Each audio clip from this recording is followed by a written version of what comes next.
বিসমিল্লাহির রহমানির রহিম। আমরা আজকে 5 নম্বর কোশ্চেন থেকে শুরু করব। Atomic and molecular physics. First number question, calculate the radius and energy of an atom. Also find the radius and energy of Bohr orbit. Bohr orbit এবং একটা অ্যাটমের জন্য রেডিয়াস এবং এনার্জি ক্যালকুলেট করব। প্রথমে আমরা এরকম একটা স্ফেরিক্যাল একটা অ্যাটম কনসিডার করলাম, যেটা হতে পারে হাইড্রোজেন, হতে পারে বা অন্য কোনো, যেহেতু এক ইলেকট্রন বিশিষ্ট হাইড্রোজেনই বলা হচ্ছে। মাঝে এখানে সেন্টারে প্রোটন নিউট্রন আছে এবং বাইরের দিকে ইলেকট্রন, যেটাকে আমরা বাইরের দিকটাকে নেগেটিভ চার্জ এবং আমরা জানি যে পজিটিভ চার্জ বা নিউক্লিয়াস, এটা চার্জটাকে জেড ই দ্বারা প্রকাশ করা হচ্ছে। এবং ইলেকট্রন যে সার্কুলেট করতেছে এটা একটা রেডিয়াসে, নিউক্লিয়াস থেকে একটা রেডিয়াস, তার দূরত্ব হচ্ছে আর। আর নিউক্লিয়াস, যখন নিউক্লিয়াসের চারদিকে ইলেকট্রন ঘুরতে থাকে তখন এই ইলেকট্রনের দুইটা বল কাজ করে।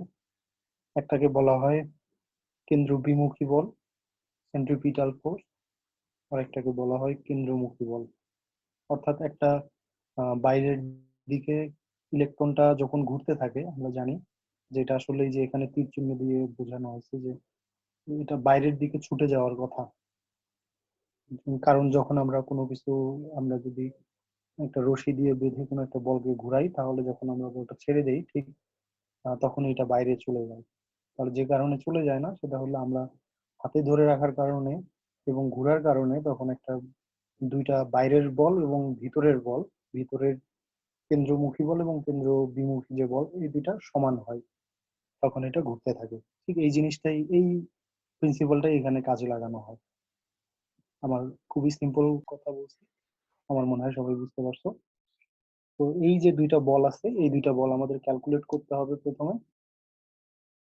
আমরা জানি the electron are moved in a circular orbital around the nucleus, so the centripetal force FC, FC দ্বারা সেন্ট্রিপিটাল বোঝানো হয়। আমরা জানি mv square divided by r, এটা আমরা আগেই পড়ছি অনেকবার।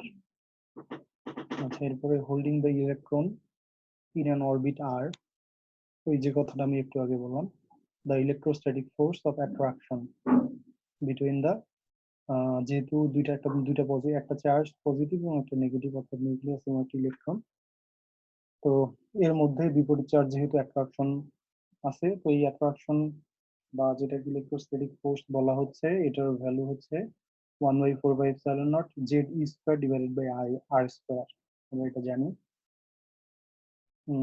Bohr assumed that these two, আমি একটু আগে যে কথা, প্রথমেই যে কথাটা বললাম যে একটা কেন্দ্র বিমুখী এবং কেন্দ্রমুখী যে বল আছে, দুটা ব্যালেন্স করে, সমান হয়, এটা দুটো বিপরীত দিকে হয়, দিস টু অপোজিং ফোর্সেস, যার ফলে এটা কি হবে, ইলেকট্রনটা অরবিটিং বা ঘুরতে থাকবে, রিভলভ করতে থাকবে। তাহলে আমরা প্রথম যে দুইটা ইকুয়েশন আছে সেখান থেকে আমরা লিখতে পারি 1/4, আচ্ছা, অর্থাৎ ওখানে যে ইকুয়েশন দুইটা ছিল, এই যে এটা এফ ই, আমরা এখানে লিখতে পারতাম আর কি যে এফ সি সমান এফ ই, তারপরে আমরা লিখতে পারতাম এটা, এই দুইটা লিখতে পারতাম, একই কথা, সিম্পল ম্যাথমেটিক্স। আচ্ছা, দি ইলেকট্রন ভেলোসিটি, এখান থেকে আমরা ভি এর ভ্যালুটা এভাবে নির্ণয় করি। এখানে তোমরা একটু ইলাবোরেট করতে পারো, এখানে সংক্ষেপে করা হয়েছে, তোমরা পরীক্ষার খাতায় বা তোমাদের তোমরা যেখানে নোট করবা সেখানে অবশ্যই এটা একটু ইলাবোরেটলি করবা। হ্যাঁ, লাইন স্কিপ করা হয়েছে, জাস্ট সিম্পল ম্যাথমেটিক্স। তাহলে আমরা এটা পাইলাম ইলেকট্রন ভেলোসিটি ভি, এটাকে একটা ইকুয়েশন নাম্বার দেওয়া হলো। এরপরে আমরা জানি পটেনশিয়াল এনার্জি, আমরা জানি পটেনশিয়াল এনার্জি এবং কাইনেটিক এনার্জি। আমরা জানি পটেনশিয়াল এনার্জি সমান, এখানে যেহেতু আমরা ভি পাইলাম, বা আমরা এটা এভাবেও মনে রাখতে পারি যে কেন ভি নির্ণয় করলাম, কারণ আমরা জানি পটেনশিয়াল এনার্জি সমান হলো এম ভি আর, এবং কাইনেটিক এনার্জি সমান হাফ এম ভি স্কোয়ার। তাহলে আমরা এম এর ভ্যালু জানি বা এম এম লিখতে পারি। তাহলে অন্য যে বিষয়গুলো থাকে সেগুলাই হলো এখানে, অর্থাৎ ইন্ডিপেন্ডেন্ট যে কোয়ান্টিটি, সেটা আমরা বলতে পারি ভি, ভি ভির উপরে ডিপেন্ড করে। সেই জন্য আমরা ভি এর ভ্যালু ক্যালকুলেট করলাম। এবং এম ভি আর এখানেও আবার একটু লাইন স্কিপ করা হয়েছে, এই জিনিসটা অবশ্যই তোমরা একটু ব্রিফ করবা। এটা বোঝার আগে এম ভি আর যদি হয়, আমি এখানে এটা যেহেতু ভি এর ভ্যালু, তাহলে এখানে যদি বসাই এম ভি আর, তাহলে উপরে আর থাকে। আর এখানে দেখো নিচে খেয়াল করে দেখো, নিচে আছে √4πε0 এম আর, আর উপরে আছে এম এবং আর, এম ভি আর। তাহলে ভি এর ভ্যালুটা বসাই দিলে আমাদের এখানে এম আর থাকে। তাহলে আমরা উপরে যদি এটা থাকে, তাহলে আমরা যে কাজটা করতে পারি, আমরা জানি যে রুট সামথিং গুণন রুট সামথিং ইকুয়াল ওইটা, অর্থাৎ যদি আমরা √m গুণন √m সমান হইলো m, তাহলে ঠিক এই কাজটা করব। করার পরে উপরে নিচে যদি কাটাকাটি করি, তাহলে এই সংখ্যাটা উপরে থাকে। এবং আরেকটা জিনিস হয়, সেটা হলো এখানে যে ভ্যালুটা আছে, অর্থাৎ এখানে আর কি আছে,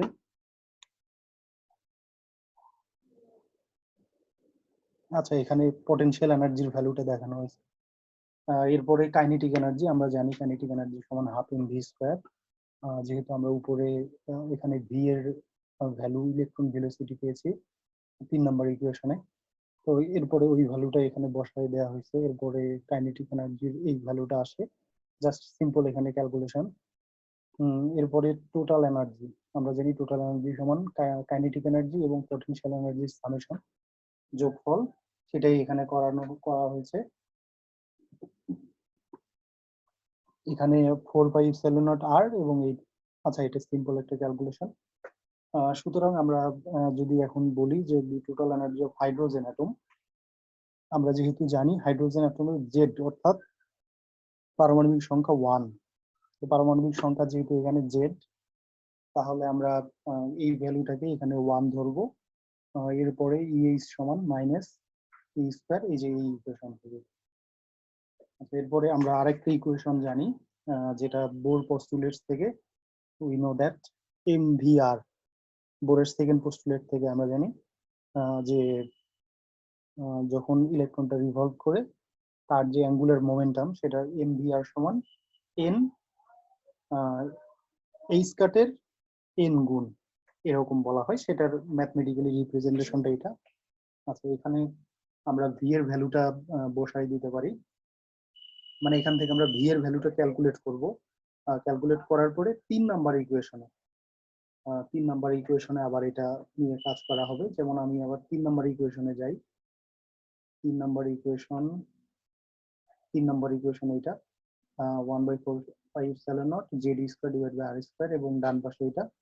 তো এই যে এখানে যে ভি আছে, ভি এর ভ্যালু আমরা আগে একরকম দেখছি, এখন এই যে এখানে যেটা আছে এটা একরকম, ওইখানে আর এক রকম ভাবে আমরা আর এর ভ্যালু নির্ণয় করার জন্য এনার্জির ভ্যালু বের করলাম, এখন আর এর ভ্যালু নির্ণয় করবো। আচ্ছা তাহলে আমরা পোস্টুলেটস থেকে এটা জানি এম ভি আর সমান এনএইচ কাট, এখান থেকে আমরা ভি এর ভ্যালুটা এটা পাইলাম। আচ্ছা নাও ফ্রম ইকুয়েশন 3, এখন ইকুয়েশন 3 তে এই ভি এর ভ্যালুটা বসাই দেওয়া হলো, বসাই দিয়ে এই যে আর আছে, এখানে আর আছে, আর আছে, এগুলাকে কাটাকাটি করে, জাস্ট সিম্পল ম্যাথমেটিক্স, কাটাকাটি করে আমরা এই ইকুয়েশনে আসতে পারি।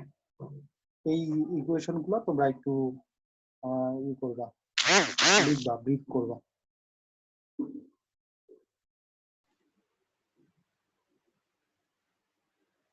আর এর ভ্যালু আমরা এখানে পাইলাম। So the radius of hydrogen atom, সুতরাং আমরা হাইড্রোজেন অ্যাটমের জন্য এটা রেডিয়াস নির্ণয় করতে পারি। এখানে আমরা জানি যে এইচ এর value epsilon not M pi E square, সবগুলোর ভ্যালুই যে কোনো একটা যদি ইলেকট্রনের জন্য ধরা হয় তাহলে তার ভ্যালু নির্দিষ্ট। কিন্তু এখানে আমরা যে জিনিসগুলো চেঞ্জ করতে পারি, সেটা যে জিনিসটা চেঞ্জ করতে পারি সেটা হলো এন, অর্থাৎ সে কোন কক্ষপথে আছে সেই কক্ষপথের সংখ্যা বা কক্ষপথের নাম্বার, সেটা চেঞ্জ হইতে পারে। তো এটা orbital, now the orbital radius is called, আচ্ছা আমি এটাকেই বলা হয় বোর রেডিয়াস। এন এর ভ্যালু যদি 1 হয়, এইচ এর ভ্যালু তোমরা জানো, ইপসিলন নট এর ভ্যালু জানো, এম এর ভ্যালু জানো, ই এর ভ্যালু জানো, এগুলো দিলে সেখান থেকে এই ভ্যালুটা বের করা হয়। Putting the value in equation, putting the value of 7, equation 7 in equation 6, equation 7 equation 6 এ বসানো হবে, যে ইকুয়েশন 7 আর এটা হলো ইকুয়েশন 6। এটা তোমাদের হয়তো স্ক্রিনে দেখার কারণে একটু প্রবলেম হতে পারে। তো তোমরা যে কাজটা করবা সেটা হলো, আমি যেহেতু পিডিএফটা তোমাদেরকে দিয়ে দিছি, সবাই পিডিএফটা করে নিবা, হাতে লিখে আলাদা করে আলাদা করে ফেলবা, বা প্রিন্ট করতে পারো বা হাতে লিখতে পারো, যেটাই করো। তাহলে তোমরা প্রত্যেকটা সিকোয়েন্স বুঝতে সুবিধা হবে। আচ্ছা, ওখানে ইএইচ এর ভ্যালু ছিল, সেই ভ্যালুটা আমরা যদি বসাই দেই 7কে 6 এর মধ্যে, তাহলে আমরা এই যে আমরা দেখতে পাচ্ছি এখানে ফাইনালি আমরা এটা পাবো। এবং ইএন এর ভ্যালুটা হবে এরকম। সুতরাং আমরা দেখতে পাচ্ছি যে এখানে এটা একটা নির্দিষ্ট ভ্যালু। এটা সিম্পল, মানে 7কে জাস্ট 6 বসাই দিলেই আমরা ইএন এর ভ্যালু পাবো। আর ইএন এর ভ্যালুটা আমরা দেখতে পাচ্ছি যে এখানে শুধুমাত্র এন এর সঙ্গে রিলেটেড, যেহেতু -13.6 ইলেকট্রন ভোল্ট এটা একটা কনস্ট্যান্ট রাশি। সুতরাং আমরা এটাকে ধরতে পারি যে EN is proportional to 1/n²। অর্থাৎ যে এনার্জি লেভেল আছে, এনার্জি নাম্বার অফ কোন স্টেটে আছে তার সংখ্যাটার উপরে নির্ভর করে, কোন অরবিটালে আছে সেটার উপরে নির্ভর করে। যদি এন এর মান 1 হয় তাহলে তার জন্য ভ্যালু হয় E1 ইকুয়াল -13.6 ইলেকট্রন ভোল্ট। যদি 2 হয় তার জন্য এরকম বিভিন্ন মানের জন্য হয়। আর একটা কথা যে এন এর ভ্যালু যদি 1 হয়, তোমরা জানো যে এটাকে গ্রাউন্ড স্টেট বলা হয়। এই হচ্ছে এটার ওভারঅল। তারপরও আমি আবার আরেকবার বলি, যেহেতু মাঝে একটু ইন্টারাপ্ট হয়েছিল। আচ্ছা, আমরা এখানে যে জিনিসটা নির্ণয় করব সেটা হচ্ছে যে রেডিয়াস এবং এনার্জি নির্ণয় করব একটা অ্যাটমের, এবং আমরা বোরের জন্য নির্ণয় করব, বোর অরবিটের জন্য নির্ণয় করব। আচ্ছা, তাহলে আমরা প্রথমে যে কাজটা করব, একটা ইলেকট্রনকে মনে করব যে রিভলভ ঘুরতেছে একটা নিউক্লিয়াসের পাশে। এগুলার চার্জ তোমরা জানো, পজিটিভ চার্জ, নেগেটিভ চার্জ। তো এখানে দুইটা ফোর্স কাজ করে, একটা হলো বাইরের দিকে যেটাকে বলে সেন্ট্রিপিটাল, সেটার ভ্যালু হচ্ছে Fc সমান mv²/r। আর একটা এই ইলেকট্রন এবং পজিটিভ চার্জ এই দুইটার মধ্যে একটা আকর্ষণ থাকে, সেটাকে বলা হয় ইলেকট্রোস্ট্যাটিক ফোর্স অফ অ্যাট্রাকশন। এটার ভ্যালু হচ্ছে Fe 1/4πε0 Gd²/r²। এটা এখন যেহেতু আমরা জানি যে দুইটা যদি সমান হয় তবেই এটা ব্যালেন্স হবে, না হলে ব্যালেন্স হবে না, অর্থাৎ এটা বাইরে ছিটকে পড়ে যাবে। কিন্তু কখনো তো ইলেকট্রন বাইরে ছিটকে পড়ে না। সুতরাং আমরা এটা সমান লিখতে পারি, সেখান থেকে আমরা ক্যালকুলেশন করে ভি এর ভ্যালুটা নির্ণয় করতে পারি। এটাকে ইকুয়েশন নাম্বার 4 দেয়া হলো। এখন আমরা পটেনশিয়াল এনার্জি এইখান থেকে, আগের ইকুয়েশন ভি থেকে পটেনশিয়াল এনার্জি এবং কাইনেটিক এনার্জির ভ্যালু বের করি। এখানে কাইনেটিক এনার্জির ভ্যালু আমরা জানি ½ mv²। আর পটেনশিয়াল এনার্জির ভ্যালুটা নেগেটিভ, এখানে এই কথাটা এর আগে বলা হয়নি, এই কথাটা সবাই একটু শুনো। যে নেগেটিভ হওয়ার কারণ হলো যে আমরা জানি পটেনশিয়াল এনার্জি 0 হয়। তোমরা এটা একটু পটেনশিয়াল এনার্জি ডেফিনেশনটা মনে রাখবা, যে তোমরা জানো, এটা একটু মনে করবা। ইনফিনিটি ডিস্টেন্সে আমরা জানি 0 হয়, ইনফিনিটি ডিস্টেন্সে 0 হয়। তাহলে একটা নির্দিষ্ট যদি দূরত্ব হয়, সেখানে কি হয়, দেখা যায় যে the electron and proton are infinitely apart। Electron এবং দেখা যায় যে এদের মধ্যবর্তী দূরত্বটা কতটুকু হয়ে থাকে। এদের মধ্যবর্তী দূরত্বটা আমরা জানি যে একটা ইলেকট্রন, তোমরা অ্যাটমের কনস্ট্রাকশন জানো, অ্যাটমের মধ্যে কিভাবে থাকে, মাঝে কি থাকে, বাইরের দিকে কি থাকে। তো এটা আমরা বলতে পারি যে যেহেতু এদের মধ্যে দূরত্ব, অর্থাৎ ইলেকট্রন এবং প্রোটনের দূরত্ব যদি অনেক বেশি হয়, তাহলে তখন আমরা, অ্যাকচুয়ালি তো তাই, অনেক বেশি, তখন আমরা বলতে পারি যে এটা ভ্যালুটা নেগেটিভ হয়ে থাকে। এরপরে কাইনেটিক এনার্জি যেটা আছে, কাইনেটিক এনার্জির ভ্যালু আমরা জানি যে ½ mv²। সেখানে এই ভ্যালুটা বসাই দিয়ে আমরা এই ভ্যালুটা ক্যালকুলেট করতে পারি। এবং পরে আমরা যে কাজটা করব, আমরা কিন্তু প্রথমেই ইকুয়েশনে বলছিলাম যে টোটাল এনার্জি বের করব। তাহলে টোটাল এনার্জি মানে হলো দুইটা এনার্জির যোগফল, এটা দেখানো হয়েছে। এরপরে আমরা জানি এটাকে যদি, যেহেতু একটা হাইড্রোজেন অ্যাটম, তাহলে পারমাণবিক সংখ্যা 1, তাহলে সেটাকে বলা হয় En। এইচ এর মতো দেখা যাচ্ছে, এইচ আসলে এটা এন হবে। তাহলে আমরা এটা জেড এর ভ্যালুটা জাস্ট 1 এটা বসাই দিতে পারি। এটা হলো ইএন এর ভ্যালু 6 নাম্বার। এই যে একটু আগে যেটা বলা হলো যে 7 নাম্বারকে 6 নাম্বার ইকুয়েশনে বসাই দেওয়া হয় আর এর ভ্যালুটাকে। এই যে এটা হলো সেই 6 নাম্বার ইকুয়েশন। আচ্ছা, এরপরে বোর পস্টুলেটস থেকে আমরা জানি এমভিআর অ্যাঙ্গুলার মোমেন্টামের ভ্যালু এটা। সেখান থেকে আমরা ভি এর ভ্যালুটা নির্ণয় করি, করার পরে এখানে এটা বসাই দেওয়া হয়। তারপর এইভাবে বাকিটা একটু সিম্পল ক্যালকুলেশন, আর এর ভ্যালু নির্ণয় করা হয়। সো দ্য রেডিয়াস, আচ্ছা তখন রেডিয়াসটা হয় এটা, রেডিয়াসটা। আচ্ছা, এখন আমরা যদি এই নাম্বারগুলো ধরি, এন ইকুয়াল 1, এইচ এর ভ্যালু জানো, ইপসিলন এর ভ্যালু জানো, এই ভ্যালুগুলো তোমরা জানো, তাহলে সেখানে আমরা বলতে পারি বোর রেডিয়াস আর বি সমান, প্রত্যেকটার যদি আমরা ভ্যালু বসাই দিই তাহলে আমরা এটাকে এইভাবে লিখতে পারি। পুটিং দ্য ভ্যালু অফ, আচ্ছা এটা একটু আগে যেটা বললাম যে ওই যে ইএন এর ওখানে e square divided by 8 pi epsilon not, এর সঙ্গে ছিল আর। তো সেই আর এর ভ্যালুটা আমরা এখানে যদি বসাই দিলে আমরা ফাইনালি এরকম পাই। তো এখান থেকে আমরা দেখতে পাচ্ছি যে এটা শুধুমাত্র এন এর উপরে নির্ভর করে। তাহলে আমরা বলতে পারি যে ই1 ফার্স্ট যেটা আছে, যদি এন এর ভ্যালু 1 হয় তাহলে ই1 এর ভ্যালু কত হবে, এই যে জাস্ট এটা হবে। এন টুর ভ্যালু যদি, এন এর ভ্যালু যদি 2 হয় তাহলে আমরা সেটাকে বলি ই2, এবং তার জন্য এনার্জি ভ্যালু এটা হয়। তো তোমাদের কারো যদি কোনো কোশ্চেন থাকে তাহলে তোমরা বলতে পারো,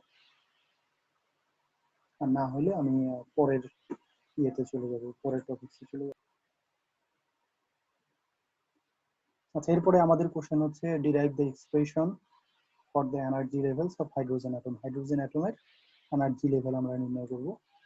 আমরা একটু আগে যে ক্যালকুলেশনটা করছি, total energy of a level of hydrogen atom, E n এর ভ্যালু এটা, এনটাকে আলাদা করছি আমরা। এরপরে আমরা এম এর ভ্যালু জানি, ইলেকট্রনের জন্য ই এর ভ্যালু জানি, এইচ এর ভ্যালু জানি, ইপসিলন নট এর ভ্যালু জানি। সেখান থেকে আমরা এই কাজটা একটু আগেও করছি, জাস্ট ওই জিনিসটাই। হ্যাঁ, এই কাজটাও আমরা আগের বারও করছি। এটা আলাদা একটা কোশ্চেন, মানে আগে একটা কোশ্চেন ছিল, এটা জাস্ট আলাদা একটা কোশ্চেন, সেটা হলো যে এনার্জি লেভেল, হাইড্রোজেনের এনার্জি লেভেল বের করা। আমার মনে হয় তোমরা বুঝতে পারতেছো, এই জন্য আমি একটু স্কিপ করতেছি, একটু ফাস্ট যাচ্ছি। দি ফার্স্ট, প্রথম এনার্জি লেভেল N1 এর জন্য এটা আসে, আমরা একটু আগেই ক্যালকুলেট করছি। তারপর 2 এর জন্য এটা আসে, 3 এর জন্য এটা আসে, 4 নাম্বারের জন্য আসে, 5 নাম্বারের আসে, এইভাবে আপ টু ইনফিনিটি পর্যন্ত। ইনফিনিটিতে গিয়ে এটা জিরো হয়ে যায়, ইনফিনিটিতে এনার্জি জিরো হয়ে যায়। ই1 ইজ দা, আচ্ছা এখানে বুঝতে পারছি, এখানে আমরা একটু আগে যে আলোচনাগুলো করলাম সেইটার আলোকেই জাস্ট খুব সিম্পল জিনিস। এই যে এখানে ই1 ই2 ই3 এগুলা জাস্ট তোমাকে ওই মানটা মনে রাখতে হবে, বসাই দিয়ে এন এর বিভিন্ন ভ্যালু চেঞ্জ করতে হবে। আর ফাইনালি আমরা যে জিনিসটা পাই, এটা আমি একটু আগেই বলছি তোমাদের, যে ই1টা বলা হয় কাকে, লোয়েস্ট এনার্জি লেভেল, এবং এটাকে বলা হয় গ্রাউন্ড স্টেট, আমি একটু আগে উল্লেখ করছি। তারপর বিভিন্ন ধরনের উচ্চতর যে শক্তি স্তর যেগুলো আছে, ই2 ই3 ই4, এগুলাকে বলা হয় ডট ডট ডট, এগুলাকে বলা হয় excited states. As the quantum number in n increases the corresponding energy, আচ্ছা তোমরা জানো যে এনার্জিটা কি হইতে থাকে, en আস্তে আস্তে আস্তে আস্তে আস্তে আস্তে সেটা দেখা যায় যে জিরোর কাছাকাছি চলে যায়, বাড়তে থাকা মানে, যেহেতু প্রথমে নেগেটিভ, তার মানে আমরা জানি নেগেটিভ থেকে জিরোর দিকে যাওয়া মানেই বেড়ে যাওয়া। ইন দ্য লিমিট, এই যে এই কথাটাই একই কথা, the electron is no longer, আচ্ছা তখন কি হবে, তখন আর ওই ইলেকট্রনটা ওই অ্যাটমের মধ্যে থাকবে না। আচ্ছা, এই পর্যন্তই এটা। তাহলে আমরা এই কোশ্চেনে যা শিখলাম, কোশ্চেনটা আরেকবার দেখি। কোশ্চেন হলো derive the expression for the energy levels of hydrogen atom. Derive the expressions মানে একাধিক, তোমার যে বিভিন্ন একাধিক যে স্টেট গুলো আছে, সেই একাধিক স্টেটের যে এনার্জি, করেসপন্ডিং যে এনার্জি, সেটা আমরা ক্যালকুলেট করব এই জায়গায়। আমরা যেহেতু এটা এর আগে পাইছি ইএন এর ভ্যালু, তাহলে এটা শুধুমাত্র এন এর উপরে ডিপেন্ড করে। তাহলে এন এর ভ্যালু 1 এর জন্য 2 এর জন্য, 3 এর জন্য, 4 এর জন্য, আপ টু ইনফিনিটির জন্য। ইনফিনিটিতে গিয়ে এটার ভ্যালু হয় 0, অর্থাৎ ইনফিনিটিতে এটা আমরা সর্বোচ্চ ভ্যালু পাই, যেটা 0, এবং এটা দেখা যায় যে তখন আর ইলেকট্রনটা ওই অ্যাটমের মধ্যে থাকবে না, ওটা অর্থাৎ এটা মুক্ত হয়ে যায়। আচ্ছা, এরপরে নাম্বার, কারো যদি কোশ্চেন থাকে তাহলে বলতে পারো এখন, না হলে পরেও বলতে পারো, না হলে পরের কোশ্চেনে চলে যাব। What is spectral series? এটা যে এর আগে একটা টপিকস তোমাদের সম্ভবত প্রথমের দিকে পড়ানো হয়েছিল, মানে এই চ্যাপ্টারের প্রথমের দিকে, তখন মনে হয় কেউ আর কি বলছিল কোশ্চেনটা, আমি বলছিলাম যে এগুলা পরবর্তীতে আলোচনা করা হবে। সেটা যদি কেউ মনে থাকে তাহলে এখন একটু দেখতে পারো। What is spectral series? Spectral series কাকে বলে, এই সিরিজগুলো আমরা ব্যাখ্যা করব ওয়েভলেন্থের সাথে। স্পেকট্রাল সিরিজ হইল এ সিরিজ অফ লাইন, এগুলো বিভিন্ন লাইনের সিরিজ বা অনেকগুলো লাইনের সমষ্টি। In the spectrum of light, কোথায়? এটা লাইটের স্পেকট্রামে। কখন এগুলো হয়ে থাকে? যখন একটা অ্যাটম এক্সাইটেড হয় এবং লাইট ইমিট করে, তখন এই লাইনগুলো আমরা দেখতে পাই। এটাই হলো স্পেকট্রাল লাইন। আমি যদি আবার একটু বলি, যদিও পরের একটা অংশ আছে সেটা আমি না পরে বলি, তো আমরা স্পেকট্রাল লাইন বলবো সেই সব লাইন যেগুলা কখন আমরা দেখতে পাই, যে যখন একটা অ্যাটম এক্সাইটেড হয়, তার যে লাইট ইমিট করে, এই লাইট আমরা জানি যে তার ইলেকট্রোম্যাগনেটিক স্পেকট্রাম আছে। এই যে আমরা একাধিক যে লাইন দেখতে পাই, এইগুলা কি বলা হয়? Spectral line. আচ্ছা, এখানে তোমরা এই জিনিসটা এর আগে পড়ছো একটু। আচ্ছা, আমি পরের কথাটাই আগে বলি, যে পড়ছো না তোমরা বামার, প্যাসচেন, ফ্রুন্ড, এরকম ধরনের পড়ছো না? ঠিক ওইগুলাই। আচ্ছা, তো এখানে is lines being related to the others in the series by a simple numerical equation. একটা সহজ একটা নিউমেরিক্যাল সংখ্যাগত একটা ইকুয়েশনের সাথে এগুলো একটা আরেকটার সাথে রিলেটেড, অর্থাৎ প্রত্যেকটা একটা আরেকটার উপরে ডিপেন্ডেন্ট, ইন্ডিপেন্ডেন্ট নয়। And identified with a particular energy level, এবং প্রত্যেকটার জন্য আলাদা আলাদা পার্টিকুলার একটা এনার্জি লেভেল আছে। The energy difference between levels of the Bohr model and hence the wavelength emitted and absorbed photon. আচ্ছা, আমরা এই জিনিসটা বলা হইলো যে এনার্জির ডিফারেন্স কিসের মধ্যে? এনার্জি লেভেলের মধ্যে বোর মডেলে, এবং যে ওয়েভলেন্থ আছে ইমিটেড এবং অ্যাবজর্ব ফোটনের, এটাকে লেখা যায় 1/λ সমান জেড স্কয়ার, ব্র্যাকেটে হলো 1/(1/n1 square minus 1/n2 square), যেখানে z is the atomic number এবং r is the Rydberg constant. এটার সাহায্যে এটাকে প্রকাশ করা যায়। আচ্ছা, এখান থেকে 5টা স্পেকট্রাল সিরিজ পাওয়া যায় হাইড্রোজেনের অ্যাটমের জন্য। বামার, লুমেন, লুমেন না লাইমেন, লাইমেন, প্যাসচেন, ব্র্যাকেট, আর এটাকে ফ্রুন্ড আমরা পড়ছিলাম যদিও, বা ফুন্ড, ফুন্ড সিরিজ। লাইমেন সিরিজের জন্য n1 এর ভ্যালু হলো 1, লাইমেন সিরিজের জন্য n1 এর ভ্যালু 1, তাহলে আমরা সেই জায়গায় এই ভ্যালুটা যদি বসাই দেই তাহলে আমরা পাই 1/λ। আর যেহেতু হাইড্রোজেন, তার মানে জেড এর মান 1, তাহলে আমরা পাই r, ব্র্যাকেটে হলো 1 মাইনাস 1/n2 স্কয়ার। বামারের জন্য n1 এর ভ্যালু 2 হয়, তার জন্য এই ইকুয়েশন পাই। তারপর প্যাসচেনের জন্য এটা পাই n1 এর ইকুয়াল 3। এইভাবে প্রত্যেকটার জন্য ফুন্ড পর্যন্ত আমরা এইভাবে পেয়ে থাকি। এটাই, আর নাই। তবে আবার একটু সামারাইজ করতেছি, যে এখানে বলা হলো যে what is spectral series. Spectral সিরিজটা কি? স্পেকট্রাল সিরিজ হলো বিভিন্ন ধরনের লাইন। স্যার একই মেবি লাইন আসবে, দ্বিতীয়তে স্যার বা আমার আসবে স্যার। বুঝি নাই। ওই স্যার স্যার স্পেকট্রাম সিরিজটা দিয়েছে স্যার, ওইটাতে স্যার একে স্যার লাইন আসবে স্যার, দুয়ে স্যার বা আমার। ও আচ্ছা, এটা আগে পরে হয়েছে। জি স্যার। ও আচ্ছা, তাহলে ওইটা তোমরা দেখে নাও, ওটা দেখে নাও তাহলে। প্রথমে তো লাইমেন, আচ্ছা, তাহলে এখানে হয়তো লেখার কোনো ভুল হইতে পারে। ঠিক আছে, আমি দেখতেছি আবার। আচ্ছা, এখানে দেখো, তাহলে স্পেকট্রাল লাইনস, স্পেকট্রাল লাইন বলতে বিভিন্ন ধরনের লাইনকে বোঝানো হয়। যেমন মানে এগুলো কখন হয়ে থাকে? এগুলো হয়ে থাকে যে যখন একটা অ্যাটম এক্সাইটেড হয়। এক্সাইটেড হলে তখন আমরা এই ধরনের লাইনগুলা ইলেকট্রোম্যাগনেটিক বা স্পেকট্রাম পেয়ে থাকি। ইলেকট্রোম্যাগনেটিক স্পেকট্রামের মতো এগুলো আমরা পেয়ে থাকি। আচ্ছা, এখানে এই বিষয়গুলো নিয়ে এখানে এটাকে প্রকাশ করা যায়, যেহেতু ওয়েভলেন্থের সাথে এটা রিলেটেড, 1/λ সমান, এই ইকুয়েশনটা আমাদের মনে রাখতে হবে। এখানে জেড এর ভ্যালু, জেড মানে কি, আর মানে কি, এগুলা বলা হয়েছে। এরপরে ও আচ্ছা, প্রথমে তো বামার না লাইমেন, ও না, প্রথমে লাইমেন হবে, তাই না? হ্যাঁ, লাইমেন আগে, তারপর বামার। ঠিক আছে, এখানে লাইমেন 1, এটা ঠিক আছে স্যার তো, এটা স্যার তারপরে স্যার বামার। হ্যাঁ হ্যাঁ, এই এই জায়গায় কিন্তু ঠিক আছে। এই যে N1 এর ভ্যালু লাইমেন, N2 এর ভ্যালু বামার, N3 এর ভ্যালু, N1 এর ভ্যালু 3 প্যাস্টেন, এখানে ঠিক আছে কিন্তু। বুঝতে পারছি, প্রথমে একটু উল্টাপাল্টা লিখছে। আচ্ছা, এটা টাইপিং মিস্টেক, সমস্যা নাই। আচ্ছা, এরপরে এটাই লাস্ট টপিকস আজকের। এটা হচ্ছে যে what is emission and absorption Spectra এবং এর মধ্যে পার্থক্য। আর কোনো কথা আছে আগের ইয়েতে? No sir.